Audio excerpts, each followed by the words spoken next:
Stem cell therapies are still mostly theory, yet clinics are flourishing. Some clinics advertise treatments that seem to flout the regulations, offering, for example, stem cells from amniotic fluid, which do not qualify under the FDA's rules because they are not from the patient's body. Others advertise stem cells collected from a person's blood or fat to treat a neurological disease like Parkinson's disease or multiple sclerosis. Those cells do not qualify because they do not normally function in the brain to control movement. There is no registry of patients going to these clinics, so it is unclear how many have been treated. Outraged, Dr. Noeffler has confronted some of the clinics.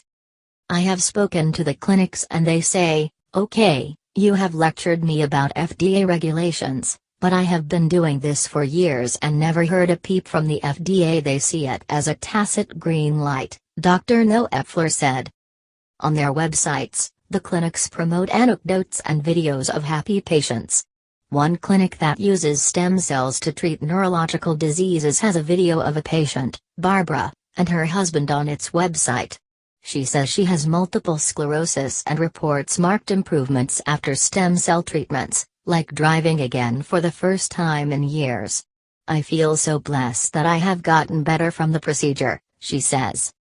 Professional medical societies and state licensing boards should crack down, says Insoo Hyun, an ethicist at Case Western Reserve University and past ethics chairman for the International Society for Stem Cell Research, ISCR.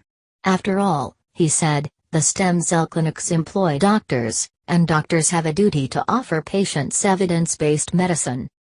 But academic scientists feel stymied.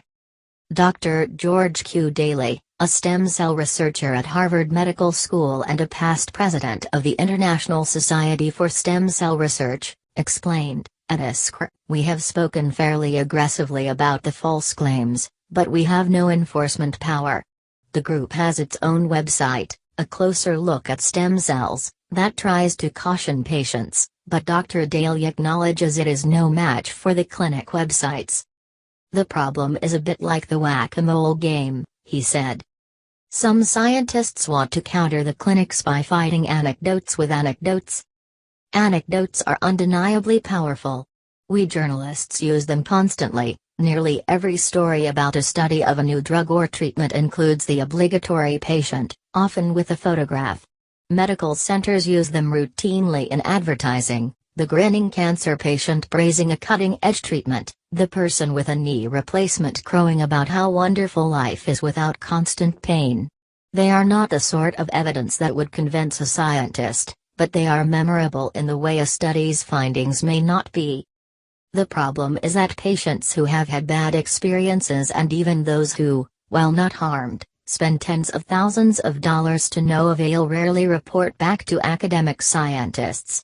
And when they do, researchers say, they tend to shy away from publicity for a variety of reasons: embarrassment, non-disclosure agreements that some sign to get the stem cells, a fear of litigation, and just a reluctance to discuss their medical decisions, Dr. Noeffler said.